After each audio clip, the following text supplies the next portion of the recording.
Metas are a very hotly covered topic throughout League's timeline. Whenever a champion, item, or strategy dominates the competitive landscape for a few patches or more, that becomes that period's meta. Given the tendency for players of PvP titles to complain whenever something is strong, at any single moment throughout the game's lifespan you can pinpoint a method or practice that took precedence during that time. In multiple instances, metas have become so all-encompassing and ubiquitous that they transcended past being flavor of the month and were cemented in history, usually for negative reasons, as reminders to never let something happen like that again.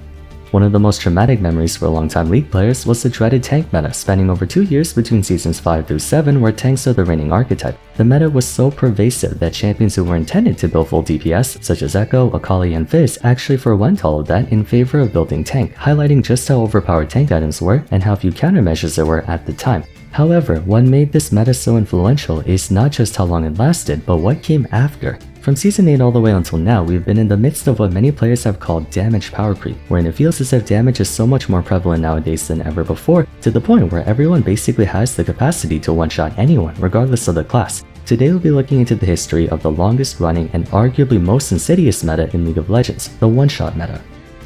The recent damage power creep hasn't garnered mainstream attention on the scale of higher profile metas in the past, including Ardent Sensor, Black Cleaver stacking, and the aforementioned tank meta, is because technically this is less of a tactic and more of a consequence, if that makes sense. Oftentimes the word meta is used as a backronym for most effective tactic available, a strategy or method that's employed to achieve a win condition the most optimally. For example, if assassin items are overtuned and even non-assassin champions are building them, that is a meta. But that, in my opinion, is what makes damage creep so sinister. The way it so repetitiously grew over the years into what it is today. You guys might be familiar with the apologue of the boiling frog, the metaphor illustrating how danger is less likely to be perceived if it slowly accumulates over time rather than all at once. For the sake of the video, let's define what I mean by damage meta. Throughout the last 6 years and change, damage has become more abundant over time, not just in quantity but in access, resulting in champions possessing measurably higher DPS. Naturally, this leads to faster skirmishes, team fights, a higher risk of champions getting blown up over a single misstep, and an overall faster tempo within the game itself.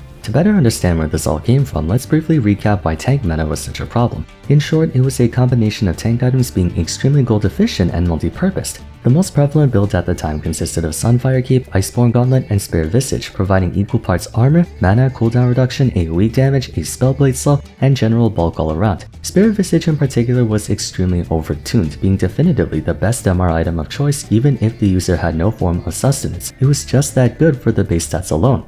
Alongside the cost effectiveness of durability items, the other contributing factor of tank meta was the relative absence of effective tank busting. Outside of Void Staff, Black Cleaver, and Last Whisper, none of which were all that good to build at the time, you really didn't have that many options to choose from. It was also unwise to build Void Staff and Last Whisper until the very endgame, by which point tanks would be way too beefy for you to take out. Bear in mind, items like Blade of the Ruined King were much weaker before than they are now. For reference, these days, the on-hit damage on the item is 12% current health for melee champions, whereas back then, Borg only hovered around 6 to 8. The overall pace of the game was a lot slower too. It wouldn't be rare for matches to exceed 30 minutes on the regular instead of the 20-25 minute games we have now. This obviously gave tanks ample time to accumulate gold and reach their 2 or 3 item power spikes, relying on their high base damage to slowly but surely beat down the opposition. Calling tank meta a dark period for the game would be putting it lightly, as it became the watershed moment that altered the direction of League into what we know and deal with today.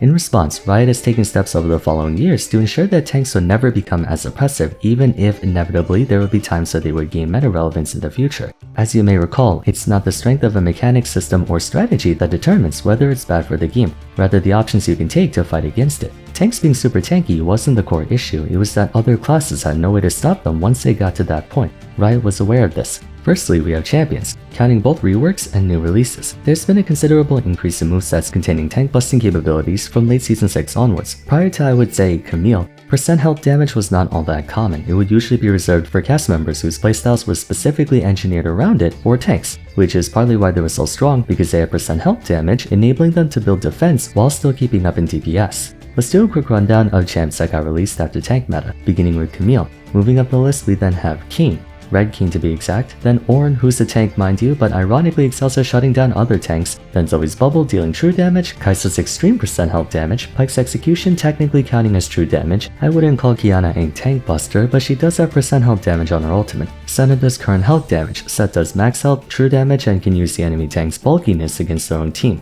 Lilia does true damage and max health, Yona does max health and hybrid damage, meaning armor and magic resist individually are less effective against him. Rel can steal tank stats. Viego and Gwen both have ridiculous amounts of percent health damage. At this pace, every other champ has some way to neutralize durability, be it hybrid damage, true damage, or percent health damage of any kind. Existing champions have also acquired sources of tank busting within their kit that were not present before. To name a few, Jax recently attained percent health damage on Counter-Strike, Olaf's Undertow reduces armor, Garen's Judgment received armor shred, and Demacian Justice now deals true damage instead of magic. Syndra's Force of Will was changed a while back to deal bonus true damage instead of grabbing additional spheres. Wukong's ultimate was changed from flat damage to percent health damage, and quite a large amount at that. Cho'Gath's Vorpal Spikes received max health damage after going from a toggle to a 3-hit active. Darius used to have only 25% armor pen on Apprehend, now he gets 40.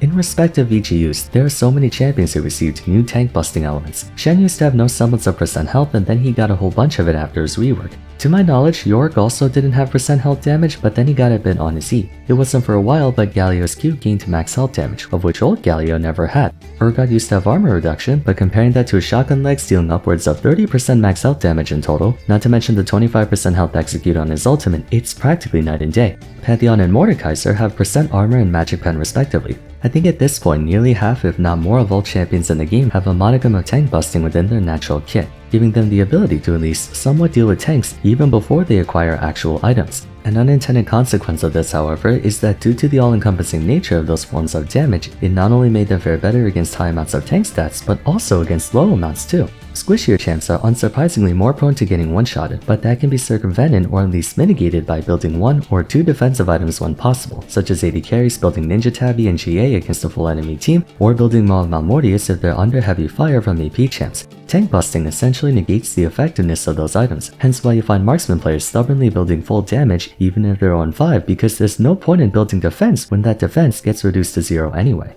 More than just innate tank busting, access to external sources has tremendously improved. Before, we only had a select number of, frankly speaking, inefficient choices. Last Whisper, as you know, is a component item that builds into either LDR, Mortal Reminder, or Sorelda's Grudge. But at one point, it was a standalone item, giving just AD and armor penetration. This made it usable for all physical damage dealers, but it wasn't very item slot efficient, just a stat stick. Nowadays though, we have all sorts of variants for Last Whisper. LDR for dealing with Giga Health stackers like Scion and Cho'Gath, Mortal Reminder to shred through sustain tanks like Maokai, Zac, and Mundo, and Sorelda's for ability casters, granting more specific answers to chance with high durability. Liandry's Torment was considerably buffed to deal with tanks compared to back in the day, alongside Black Cleaver and Blade of the Ruined King, both of which are much better at dealing with armor and health than they used to be. Some new additions were implemented over the years of varying success rates. Eclipse, Kraken Slayer, past versions of Rageblade, Terminus, Riftmaker, Demonic Embrace. Let's not forget the war crime that was Divine Sunder. Holy sh**. I am so glad that item is gone. Items are not the only thing that gave champs easy kill pressure against durability. Runes were also complicit in the rampant damage creep. Prior to Runes Reforged, there were 2 different systems, Runes and Masteries, offering players the ability to customize their champions' playstyles. But back then, we didn't have the same kind of gameplay influencing things we have now. Most Runes and Masteries were just a few extra stats and the like, a far cry from the keystones we have today. Conqueror was so impactful that it went through several iterations before finally ending where it is now, and it was arguably one of the most pivotal runes in the fight against durability, once dealing 15% bonus true damage in addition to granting bonus stats. There are also runes like Cutdown, aiding DPS classes in dealing more damage against bulkheads. Lethal Tempo was also massively improved, affording incredible sustained DPS for any champion with attack speed, subsequently empowering them to not feel pressure to go full attack speed and instead choose items more suited for the task at hand.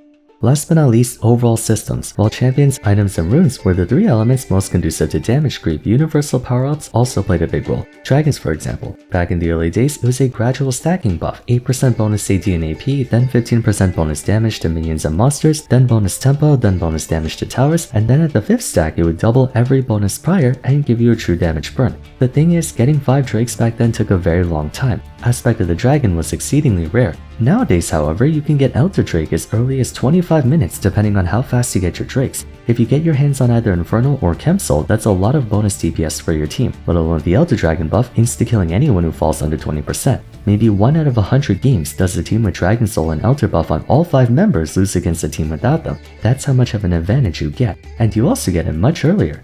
Funnily enough, because of how easy it is to break through durability, tanks and bruisers have been giving even more damage over the years to account for the fact that they won't be surviving long enough to go through as many rotations of their abilities as they have before. So all across the board, mages, marksmen, tanks, slayers, fighters, specialists, and yes, even controllers have all been buffed to deal way more damage than they have in the past. With the progressive increase in DPS through all the ways I just talked about, that has resulted in players believing that damage is the be-all end-all, and in many cases it is. 10 years ago, the only two roles that went damage were ADC and mid. On occasion, top laners saw full DPS champs like Riven or Jace, but there were a lot more Maokais, Nautiluses, and the like, as opposed to nowadays where we have the 4 horsewomen of top lane, the honorary horsewoman Gwen, and other fighters and juggernauts with a bigger focus on damage than tanking. Jungle as well. Jungle used to only allow tanks and maybe the occasional bruiser. Presently, dozens of hyper DPS, hyper mobile champions dominate the meta. Support has even gotten a few damage dealers of their own. Pyke, Senna, Vel'Koz, Zyra, AP Shaco, Camille support even has been running rampant throughout Season 14 so far. This is yet another reason why tank meta was so pervasive, by the way. Back then, there used to only be 2 damage dealers per team on average. Now you can very easily have 5, meaning there's a lot more potential damage on the map. I don't think anyone disagrees with me when I say damage has become excessive. It was even acknowledged by Riot themselves as evident by the durability update in 12.10, trying to pull back on how much overall DPS there was in the game. However, not even that was sufficient. Tanks still do a billion damage, mages still one-shot everyone, assassins can now one-shot entire teams, much less a single target. ADC mains can melt through front and back lines provided they're not being focused down. Fighters and skirmishers can literally 1v9 games. In an effort to stop a single class from dominating the meta, they overcorrected and made it so everyone can insta-kill everyone. One-shotting has always been a thing, even way back in the old days, but it was never as omnipresent as it is today. There are a handful of champions whose abilities have gained more and more damage over time for no other reason than to adapt to the growing speed of people one-shotting each other. Nasus and Veigar both generate stacks much faster than they used to. Cannons gain more and more AP in his abilities to keep up with the rise in damage. One of my favorite examples is Poppy actually. She's a tank, and yet even she got more damage.